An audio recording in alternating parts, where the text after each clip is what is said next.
Welcome to the Karen Kenney Show. This is the place where we take a no bullshit look at life's little lessons. Here, together, we find the spiritual glory in even the most wicked hard story. This is a journey from fear back to love and how we can find our greatest strength and happiness in some of the most unlikely places. I believe that if you're willing to change your mind, you can totally change your life. So, are you ready to rewrite your story and choose to live free? Let's do this.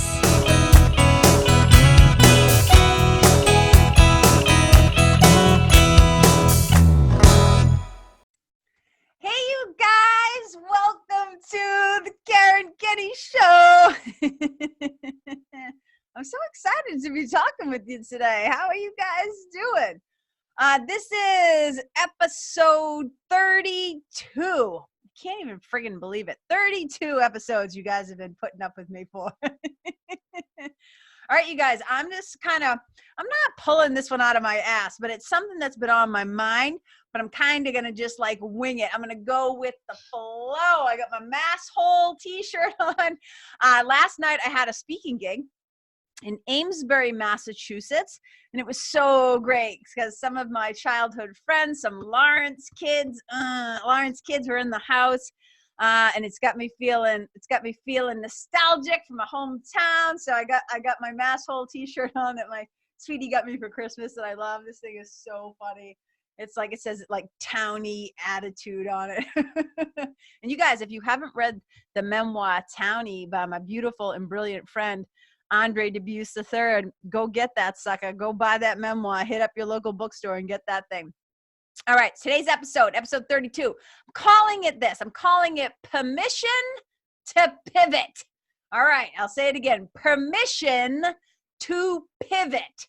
All right, and so look, part of the inspiration for this comes from something that happened recently. But in order for it all to make sense, I'm going to go back in time, way back in time. Okay, so when I was a little kid,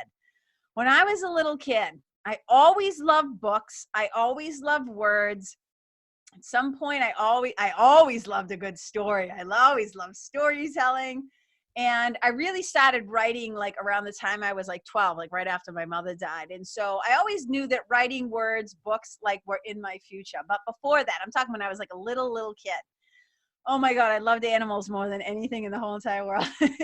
And so all I wanted to be was Dr. Dolittle. Like if Dr. Dolittle was a real job. And it's so funny because I have a friend who is a genius animal communicator, like a little animal whisperer, Meg Shea. And I often say to Meg Shea, because she is an animal communicator. And I said, Meg Shea, all I wanted when I was a kid was to be Dr. Dolittle and to talk to the animals. And she always says to me, KK, but you do talk to the animals. So apparently I have some latent talents in that area. I just know that I've always loved animals. I wanted to be Dr. Dolittle, which in the real world kinda was, what's the word I'm looking for, transcribed into or symbolized into, I'm going to be a veterinarian. So that's what I thought, you guys. I thought I was going to be a veterinarian. It's what I wanted to do. It's what my mother would tell everybody I wanted to do. This is my daughter. Like one day she must be a veterinarian. And the one thing is, I had no idea actually how hard it was. Like I actually know veterinarians obviously now, and like they go through hardcore school and it's wicked expensive. And so when I was a kid, kid from Lawrence, like I didn't know that. But what I did know is that my mother thought I could do anything that I put my mind to. My mother thought I was smart enough and that I would be able to do whatever I wanted to do. And she used to say that to me. She said, you could do whatever you want to do. And which is a pretty beautiful thing to have a parent believe in you in that way. So I was moving through my life under the guise like I wanted to be a veterinarian. So I go through grade school. My mother dies when I'm 12. Things change, life looks a little different, but I don't really give up on the dream. And it just reminded me last night, because one of the Lawrence kids that came to my talk for the Amesbury Chamber of Commerce and for the Jeannie Geiger Crisis Center that we were raising money for, And you guys, if you don't know this, this is Domestic Violence Awareness Month. That's what October is. And the Jeannie Geiger Crisis Center, they actually have a walk. They have a fundraising walk coming up in the next, I want to say, week or two. So definitely hit them up too and check that out. It's a great way to get involved. And even if you can't do the walk, you can still donate. So I'll try and find a link at some point, and I'll definitely be putting it on my Facebook page and stuff like that. Okay. So when we were at the gig last night, I was talking to my friends from Lawrence, and I was asking like, what are you guys up to now? Like, where are you? What are you doing? And one of them is saying, oh, I work at this agricultural school. And I started laughing, and I was like, oh my God, did you know that I almost went to Essex Aggie? And so for those of you who are not in the New England area, like Essex Agricultural High School was like literally learning all about like crops and farming and agriculture. And I was delusional into thinking that that might be my high school career. So I started, they had this little program at like the end of 8th grade where you could go and like, or maybe it was the end of 7th grade, 8th grade, I don't know, but we would get on the bus on Essex Street, and this bus would like take us all the way out to where Essex Aggie was. And I went for like, it was a 3-day trip. I went on the first day, and then after the first day I was like, nope, like, why am I out here in these barns, like with all this horse shit and cow shit, and like all this? I was like, what is happening? Or maybe we're in horses, but they're definitely cows. I came to realize very quickly that agriculture was not the direction I wanted to go in. No big surprise, many, many, many years later, and now being a vegan for like 16 plus years, which I think is hysterical. But here's the other part of it. So I'm like, yeah, I don't think that's it. But then I didn't give up on the dream of being a vet. Right. And so my freshman year of BU, Boston University, that's where I went after school. I was like, hey, if I'm going to start to work with animals, I better kind of start getting involved in places that work with animals. So I volunteered and I worked at, well, I didn't volunteer. I actually worked at, I was a kennel worker at TM's Kennels in Methuen, Mass. And I, for the summer, would basically like hose down dog cages. I was involved in the care and the feeding of dogs. I was involved in training the dogs. I was involved. They were like a kennel that raised these, like, I call them like thoroughbred, like German shepherds. So I would actually be in the room learning about breeding, holding the bitches while they were being mounted by the male dog. Like, it was just, I was just like, what is happening? It was the most intense summer. But the reason why it was the most intense, and there's a reason why I'm telling you all this, so stay with me. It was so intense because I realized that I was not really emotionally equipped to like handle, it wasn't the animals. I loved the animals. That was part of the problem. I became so attached to these dogs that when it would come time to leave, like it was actually even hard for me to leave at the end of the day. These dogs that were boarding with us, never mind like the end of my shift. And then people you just get to see, I think in the animal business, I remember learning this just last year, that veterinarians have a wicked high suicide rate. And I was like fascinated by this, not fascinated like, oh, like, I mean, I obviously compassion, but I was so fascinated by like why this is. And one of my theories is, and whether it's right or wrong, is like, I could just see the emotional toll. So for me, it would be so hard. I would see people drop their dogs off. There was this one guy, he brought in 3 dogs and they were older. Right? I don't even know if he gave us his correct information. And he just abandoned his dogs at the kennel. He never came back for them. And they were so confused and they were old. And I befriended these 3 dogs. And I still get emotional when I talk about it because they loved me so much and I loved them so much and I was obsessed with them. I have pictures of me with them. So one time I had bangs in my whole entire life. I decided to cut my own bangs that summer. I don't know what I was thinking. The pictures of me are horrible, but the dogs are fucking, oh my God, the dogs are so cute. And one of those old dogs died on my shift while I was there, meaning literally just of old age. It was just old. And I just don't think, not to, obviously, I don't know the guy's story. I don't know why he would do that or any of that. I just know that it was so hard for me. And then I would see some dogs come in and you could tell that they had been abused. And I was just like, oh my God, humans are awful. Humans do these awful things to these poor helpless animals, And I just realized like, oh my God, I'm way too sensitive for this stuff. And then I tried my hand again when I went out to LA. And when I lived in LA, I ended up working with a world-class dog trainer. And he literally would train like they're not attack dogs, but protection dogs for famous people. He would take their dogs, he would raise their dogs, he would teach them in both English and German. The guy, I was amazed at his skill sets. He was out of his mind too. He was another one, totally. Animal people are a really interesting breed. But he would like take these dogs and he could literally say to them, stay, and he would tell them stay in both English and German, and then he would leave and he would walk. Like he would walk all the way around the block. Those dogs would sit there and wait. They were the most well-trained dogs I'd ever seen. It was a fascinating job. He used to eat the dog food. He would say, if it's not good enough for me, it's not good enough for these dogs. Like such characters. My whole point being, even after that stint at those kennels in LA, I realized like, oh yeah, I don't think I'm destined to be in the dog animal, quote unquote, business. I still always loved animals. I'm still very much now, as you guys know, an animal lover. I am a animal advocate, animal rights advocate. I try to be a plant-based educator, a vegan educator, et cetera, et cetera. But here's why I'm trying to say this. So I tried a lot of different things, right? Then I went on and I worked in the food business and I was a bartender and I was a waitress and I'm a writer and I'm this and I'm that. And I remember my sister saying to me one day, like something like some eye rolling comments about like, oh, what is it this week? And I'll never forget that. I just felt like nobody takes me seriously, right? She doesn't take me seriously because I'm trying all these different things. And what I realized is back then is a lot of times people don't like to, not just people outside of you, even to ourselves. But first and foremost, people outside of you do not like to give you permission to pivot. I was a young kid. I was trying to figure out what I wanted to do, right? I was an advertising major. I was a communications major in college. And I also was like doing a stint in English because obviously I was fascinated with books and words and language. I was fascinated with communication. I still am, how we talk to each other, how we receive information, the generosity of our listening, all this stuff. So it was like, I was a kid who was really into this. And then I was a kid who was really into that. And I was trying to figure things out. And I was a copywriter and like all these different, then I was a concierge at a hotel. And like, I'm doing all these different things, right? And it was always just like, oh, now you're doing that.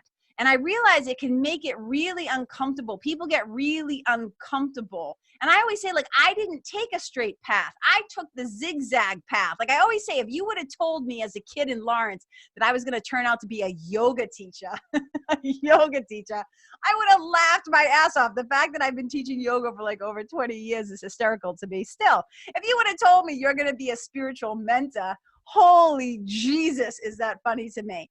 Just because, right? Like I was a kid from Lawrence. I'm not surprised that I'm still a storyteller and a speaker and a writer and that I have a podcast and these things. I mean, it is, if you look way, way, way back, because I was wicked shy as a kid, like literally almost mute sometimes to the point where I mumbled when I talked. I couldn't look people in the eye. My sister had to be like my interpreter. But I just remember like looking back, I did not take a straight path. And even to this day, like I will say things with a lot of conviction. I will say things with a lot of like confidence and belief. And then it's always like a little asterisk that I make where I say, but I reserve the right to change my mind. I'm going to say that again. I reserve the right to change my mind, because here's the thing I know about me. I don't just do shit because it's the way that it's always been done. I don't just do shit because everybody else wants me to do it that way. I am taking my instructions from a higher source. I am like, have tried to do my best to create a clear enough channel that I can receive my daily instructions, my individual curriculum. So if the order comes down from high, right? If the order comes down from up high that we're pivoting, I'm going, whether it makes you uncomfortable or not, because people don't like to let you out of the box that they've created for you. And you probably have experienced this in some way in your life. And if you're watching me, you can give me double amen hands like, woo, KK, I know what you're talking about, and I'm feeling you, because there have been times in our life where we change our minds. And you hear somebody in your world, and whether it's a sibling, a partner, a lover, your parents, your cousins, your co-workers, whoever, right? Because they've got you in their neat little box where they like you, your little slotted position. And then all of a sudden you're like, oh, I'm going to put onions on my, I'm making something up. I'm going to put onions on my pizza or whatever, right? Since when do you like onions? Since when do you like, Or they'll say something like, I thought you didn't like that. I thought you da-da-da-da-da-da-da-da, right? It gets people's panties in a bunch when you try to pivot out of the box in the image in the story that they have placed on you. I have been pivoting my whole life, right? Like I still surprise myself. And just the other day, right? Some of you may know that I had signed up for this program. I had signed up for this like 2-year, not a business program. It had to do more with like writing and stuff like that. But I had signed up for this program that I was wicked excited about, right? But I didn't really know what I was getting into. I didn't really know what it was going to ultimately look like. I took a leap of, not so much a leap of faith, but a leap of excitement into this thing that I thought I wanted and that I thought that I needed.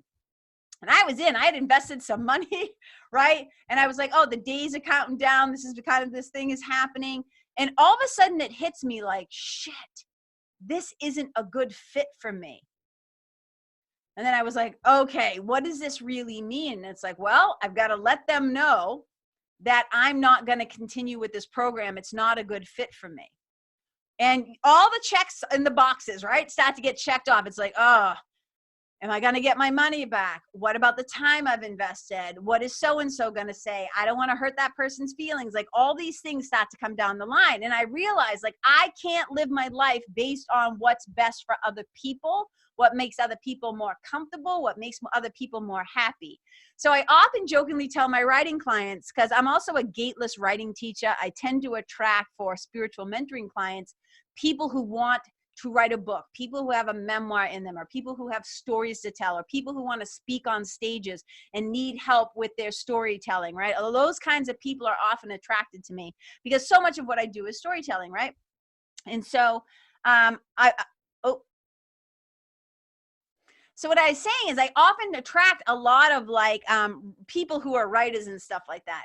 And I'll often say to them, you know, when things come up in your life, like, because they can appreciate this, what I'm about to say. I'm like, when things come up in your life that surprise you, that are unexpected, and you're like, I didn't think that, well, that's unexpected. I didn't think that was going to happen. I often say you just yell out, plot twist.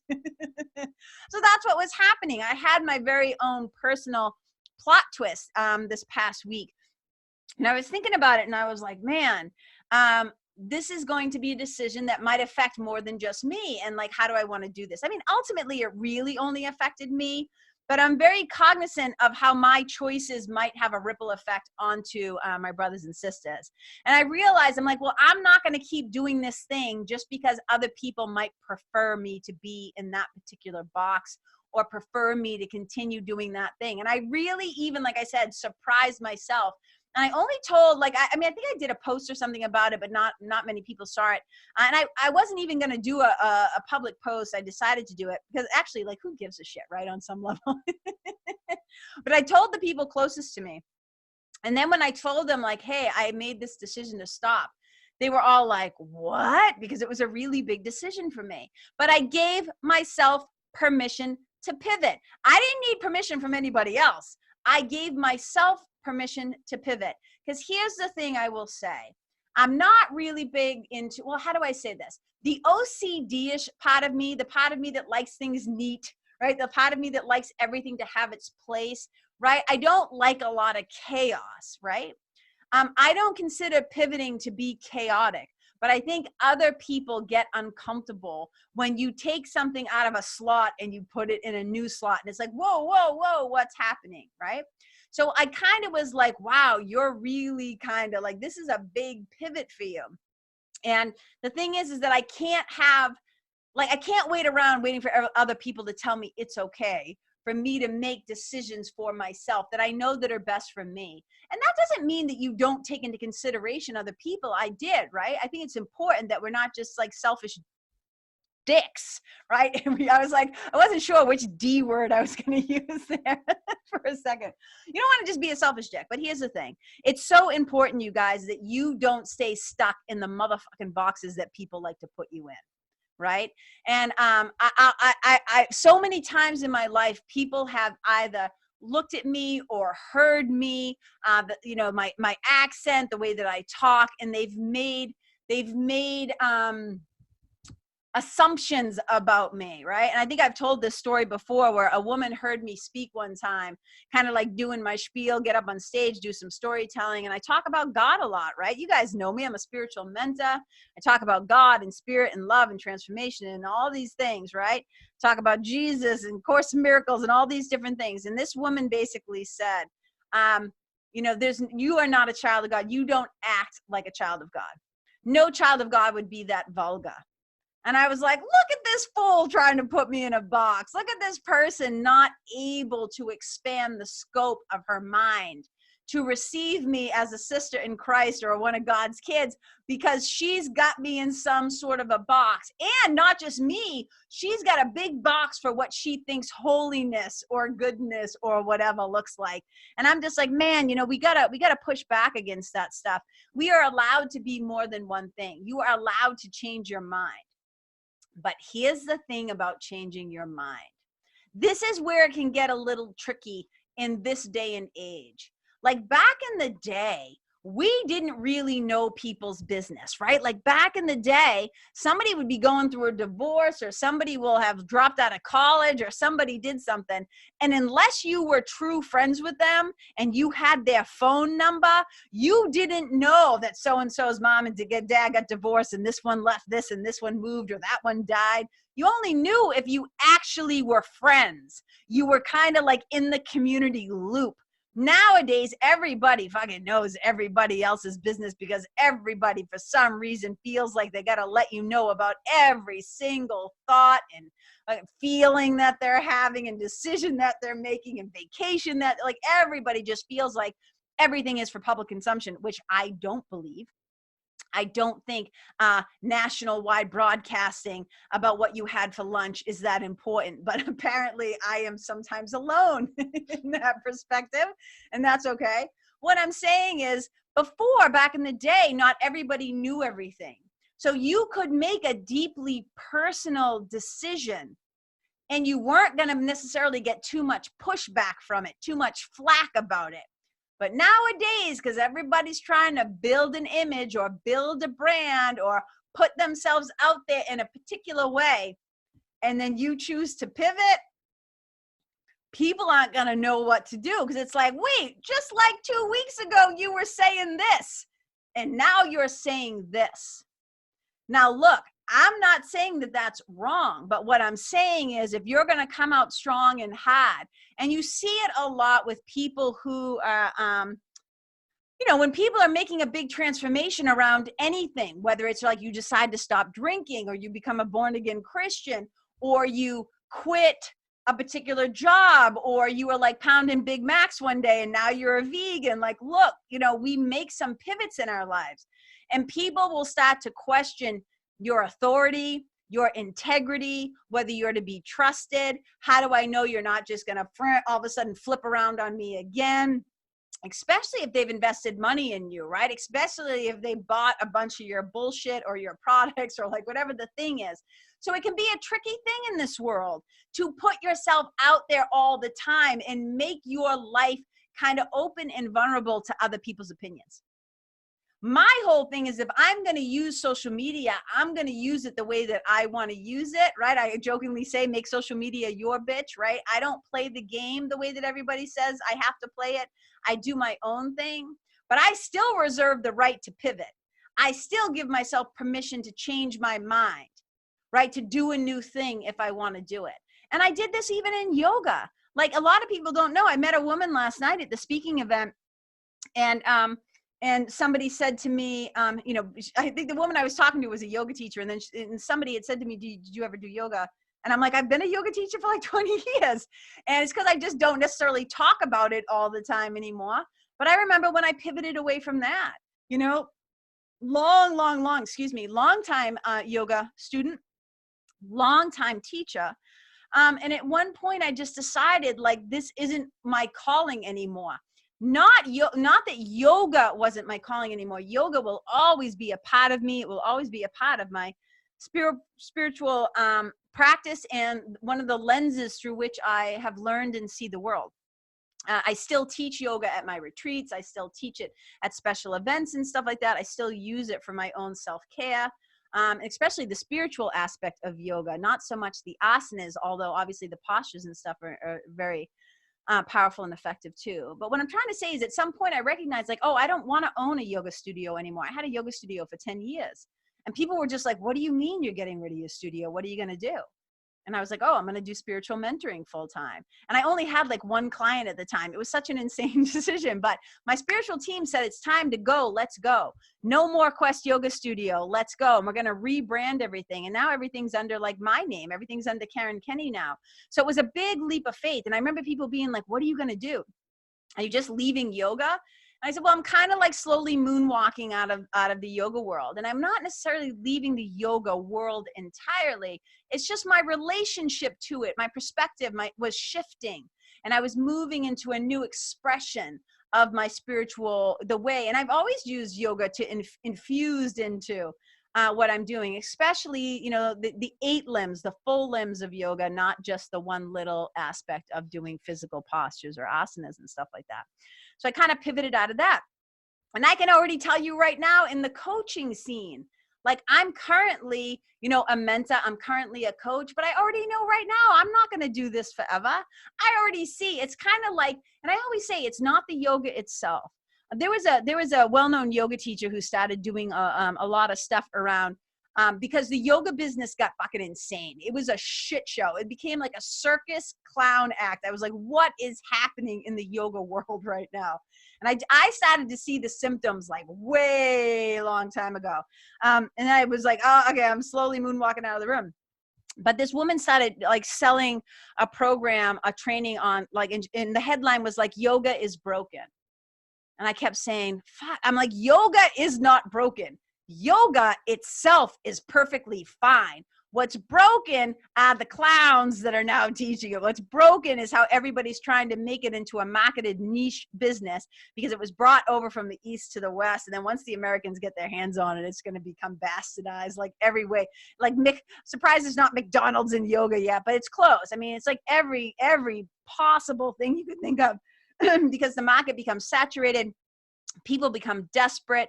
They're always trying to find their unique spin on the thing. And it's like, dudes, yoga is like pure yoga knows how to help, right? We just got to get out of the way.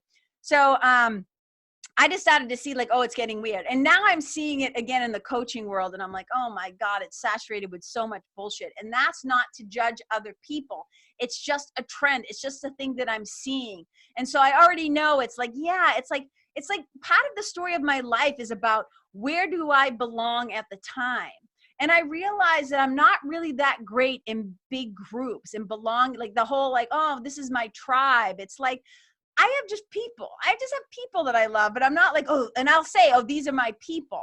But I mean it kind of like in a broad way. I'm like, my people are like always like, I always say, like, my people are like the misfits, the weirdos, the island of misfit toys, right? The people who never actually really felt like they fit in.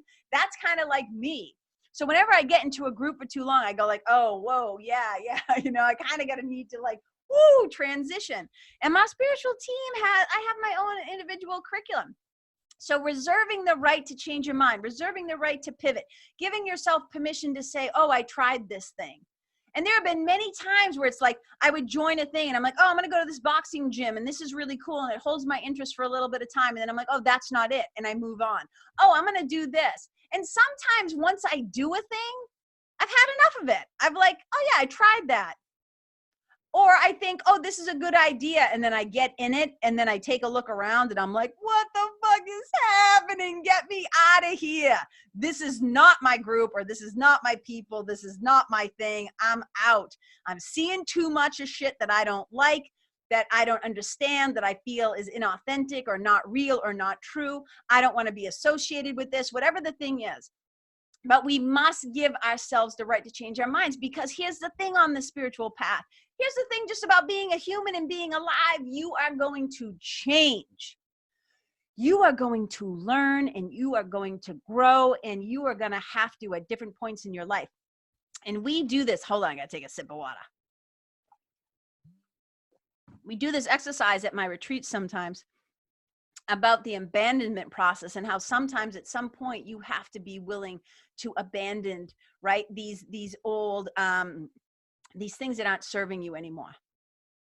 Because so often when we're not giving ourselves permission to pivot, what we're doing is abandoning ourselves. We got a gut instinct. We have a knowing. It's like this message is coming through. And here's the thing. If it's your time to go and you don't go, you're gonna suffer. And whether your physical body is gonna take on the stress of you staying where you don't belong. And that's another thing that I learned too. It's like, I don't go where I'm not wanted. And that doesn't mean that I won't go to a like, how do I say this? You know, it's not that I won't show up and do my part for like animal rights. Like I won't go and be the uncomfortable voice in the room. I don't mean that, but just in general, when I start to get an idea or a feel of like, oh, you don't fit here anymore. You don't belong here. I don't go where I'm not wanted. I'm like, oh, my time here is done. And there will be people who will try to talk you out of it.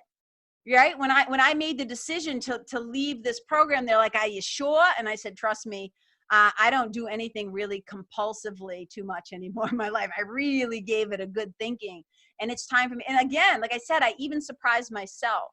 But I'm really proud of myself that I allow myself the space to turn in another direction when the time is right and the place is right. And when you start to realize, like sometimes you think you need a thing, right? Sometimes you think, oh, and I'm not saying this about my situation. This was not the case necessarily in my situation, but you think like, oh, I need that external validation, right? I need another little check next to the box. I need to get another degree.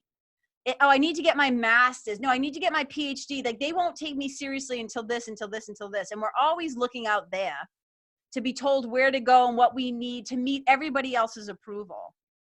And I just don't believe in that, you guys. I think that deep within your heart, you have been given a particular calling.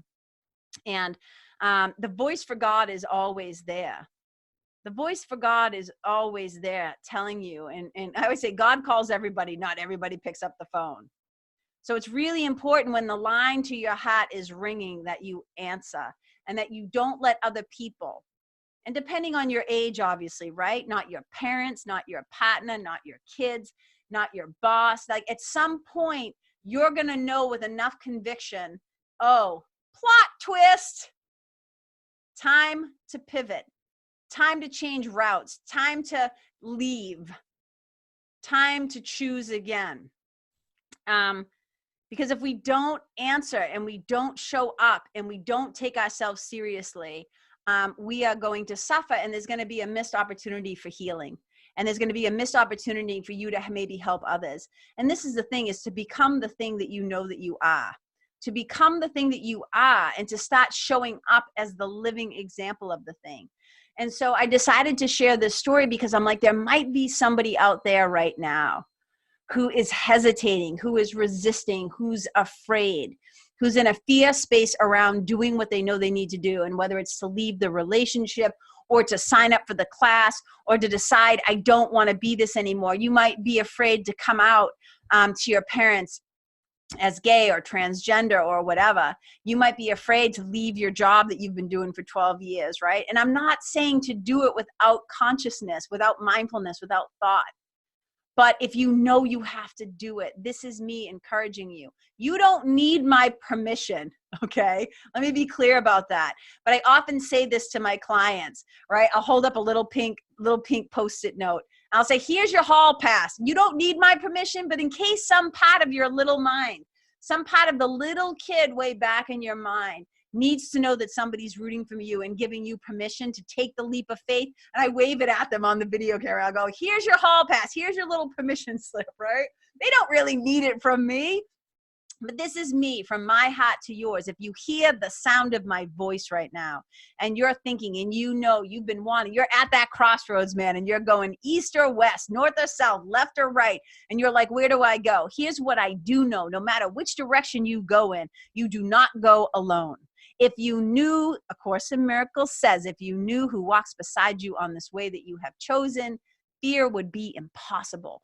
fear is impossible because you do not go alone. The divine source, God, love, universe has placed its angels all around you, to your left, to your right, in front and behind, above and below. For he would not leave you comfortless. So this is me just doing a little love shout out to you, right? It's okay to change your mind. It's okay to close your business. It's okay to leave your marriage. It's okay. And I'm not saying like a selfish dick, right? I'm saying when you know, you know. Don't suppress your gut instincts. Don't suppress the sound of the inner teacher that loves you, that is telling you. Do you see what I'm saying? Are you picking up what I'm putting down? So this is me just letting you know. And you might do this when you try to get out of that box. People aren't always going to like it. And some people are going to doubt you, and some people are going to think you're a liar and that you're a phony and a fake. And you know what? Maybe you were. Maybe you were. And maybe this is your time to finally get it right, to be real, to be authentic, to be true, to step into your wholeness and your holiness. But you guys, we only get so much time. Let's not waste it. We never know when the last exhale is coming. So here we are. And I'm going to get one. I'm going to take one out right now. Little pink piece of paper. You guys can't see me, but I'm peeling it off the pad. Some of you can see it. Here you go. I'm waving it. Your little pink permission slip. Doop. Here you go. Give it to whoever you think needs it, right? You know what I'm saying? And pass it on. Pass it on.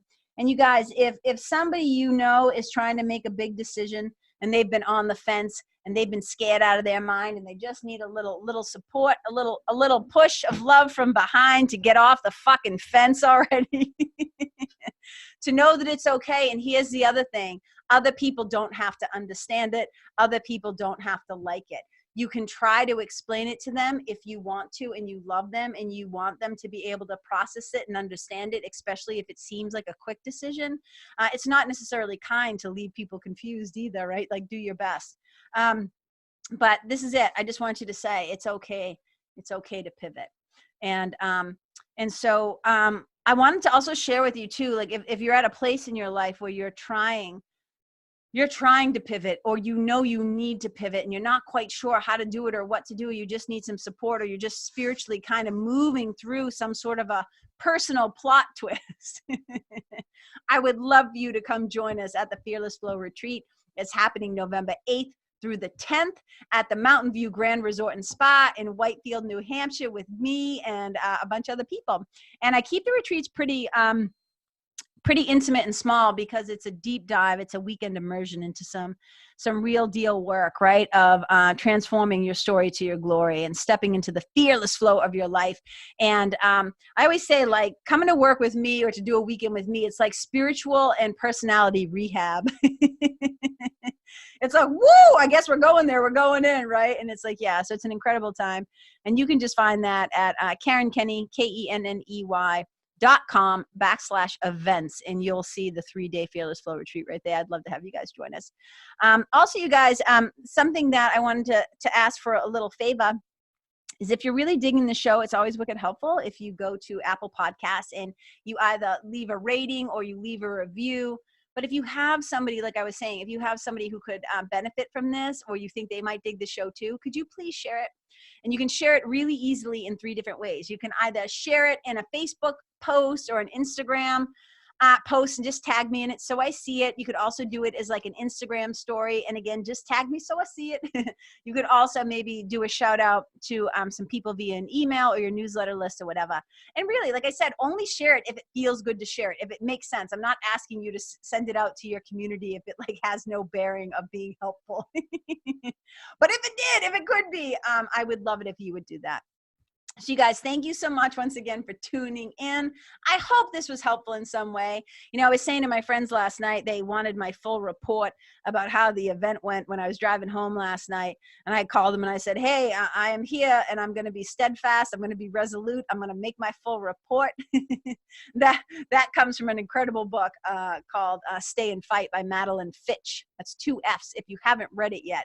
There's a character named Pearlie, and that's That's what he always says, this little kid. He says, I will be steadfast. I will be resolute. I will make my report. So I say that with one of my friends. And so we were making our report last night, and I was saying, they're like, how do you think it went? And I said, man, all I can ever hope for is that I was somehow helpful and not harmful, and that I didn't waste 2 hours of their life, and that in some way I was able to infuse it with either a new point of view or something that they walked away from or whatever. So I never want to waste anybody's time. So I always say, like, thank you so much. It means so much to me that you tuned in, that you took the time to listen. You could be anywhere. The fact that you choose to take time to spend with me means more than you can know. So you guys, I see you, I celebrate you, I deeply appreciate you, I love you, and wherever you go, may you be a blessing. Bye. Hey you guys, thank you so much for tuning in to this episode of the Karen Kenney Show. I super duper appreciate your time, friendship, and support. And look, if something that I shared from my heart today somehow landed in yours, I'd love to hear about it. So please tag me on Facebook or Instagram or IG stories or wherever the cool kids are hanging out these days, and let me know what your favorite part was or what you found most helpful. You can find me over at Karen Kenney Live. That's Karen, KenneYlive.